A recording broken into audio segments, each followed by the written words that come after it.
In this lesson, we're going to continue refining our skills with construction lines, and that'll allow us to become more familiar with the basic line commands, which will provide the building blocks and foundation that we can build the three-dimensional geometry of our mobile traffic light design. So to continue on our path, we check to make sure our con layer is active, con A. If we look down in the lower section of the interface, we're going to put in a polyline from the center. So if we use the middle scroll bar on the mouse, we can automatically control the zoom. I'm going to click on the point at the very center of our design, and I'm just going to make a short construction line, 66 millimeters. Key in 66 millimeters. You can see the point comes up there, and left click.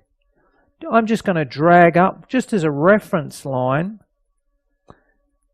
So we can see now that the line that we're going to create off that is going to represent the back leg of our supporting structure. And now we're going to use the center line command as we've done previously. So you can see the little triangle will highlight underneath the command. So you can see it's a gray triangle. When it's active, you can see it turns blue. Left click, and we're going to select the third one along again, line from midpoint, and click on the end point of the last line we made. You can see it's dragging in two directions there, and we're just going to key in 50 millimeters. Left click, and you can see it's there. Consequently, we can now delete the construction line that we've just had. So you can see from this that the construction lines are temporary lines primarily, such that what they can provide us the stepping stones by which we can build our design. Now we're going to create a rectangle from that center line. So we dig under the rectangle command, but again, we want to dig underneath that command. So we highlight with a blue triangle, left click, and the one we want is again rectangle, 3 points. It's the third one along from the left. So we'll click the ends of the arc that we made previously. There's the two ends clicked, and we're just going to drag to the right. And you can see there highlighted the rectangle, which is going to form the basis of our leg. Now, the next thing we need to do is expand that out, because the leg is going to be narrower at the foot and wider towards the supporting pole. So in order to do that, we're going to turn control points on. So we go to the edit on the main toolbar, scroll down to control points, and control points on. Now, the hotkey for that is F10, but in this case, we're going to be doing it directly from the toolbar menu. So you can see that the control points are now indicated. If we press Shift, we can highlight both of them, and we can use this scale command, transform scale 1D, and we can click on the connection point where it says where the midpoint is there, move up to one of the points and just drag up. And you can see we can do both points simultaneously.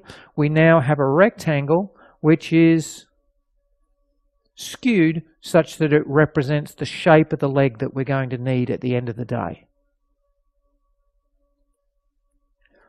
Okay, now let's turn those control points off. We go to Edit, scroll down to Control Points, and second one down, Control Points Off, or hotkey F10.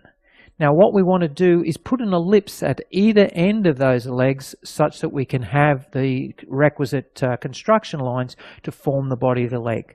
So in order to do that, we're going to double click on the word top in order to bring up the 4-point view. We're just going to swing around the view into position. So what I'm doing here is just using the right mouse key to pan. If I haven't got Shift down, it will orbit. If I hold Shift down, it will pan. So you can see the two commands going there.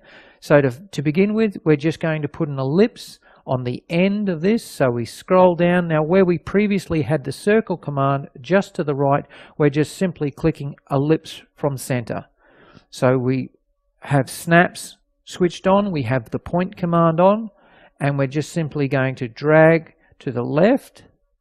And there you can see that we've got the ellipse clicked in position. We've got the length we need, and the height that we're going to work with is 40. Okay, let's just make sure we're there. Okay, what we're going to do is just delete that ellipse. It's just twice as much as what we need. So this is a good opportunity. We simply right click to bring that command up again, left click to the end of the curve, and what we want is 20. There we go. So we now have the ellipse just as we need it. Next, we've got that ellipse that we're going to copy up to the far end of the leg. So we have it there. We now go to the transform command, left click on the second one down, copy. We're going to copy from that point at that end and just simply move to the midpoint at the other end. Excellent. So we now have that smaller ellipse, which we now need to expand out onto the end of the leg there. So in order to do that, this time we're going to use the transform command, left click, roll down to scale, then scale 3D, left click again, and we want the midpoint of that ellipse. So we're just going to go from that point there, and you can see if we've got your snaps activated, you have either end or quad. You can see it's snapped on there, and we're on the perspective view. I'm going to double click on the perspective view to make it larger on the screen. So we want quad to be activated on your snaps command. Then we're simply going to drag to the end of the construction line that we made previously. So now we have two ellipses, a small one at the front of the leg and a large one at the back of the leg. Now the next element that we're going to do is we're going to put the foot on the end of that. In order to do that, we're going to use our first solid command. So we're going to dig underneath the square box, and you can see the ellipsoid, and we're going to take, let's see, there we go, the very first one, ellipsoid from center. We already have the point in place. We'll drag to the side and then drag out to the edge that we've made before and drag up.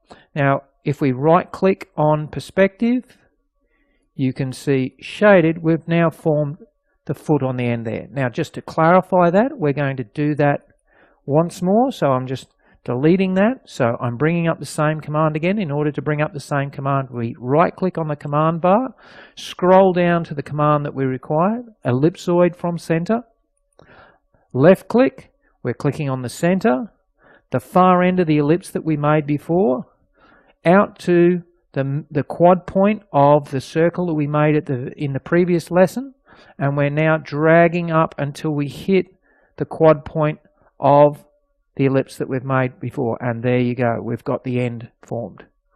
So the next stage that we're going to take now is we're going to form the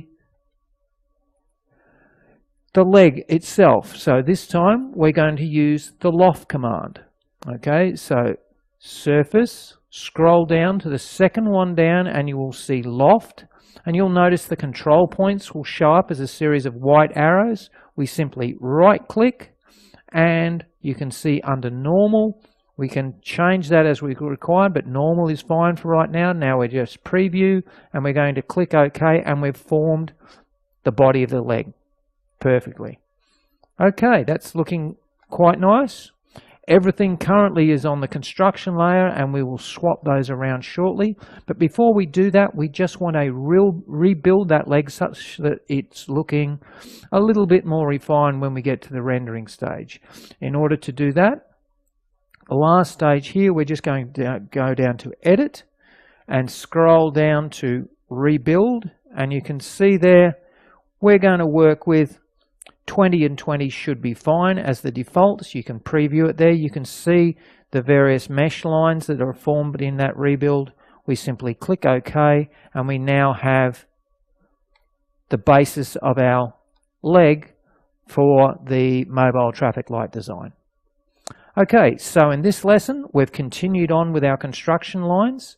We've added a few new commands, the ellipse command, the rebuild command. We've transformed those elements by lofting and by using the scale command in order to begin to get a little bit more skillful at manipulating the geometry on the page. Okay, see you in the next lesson.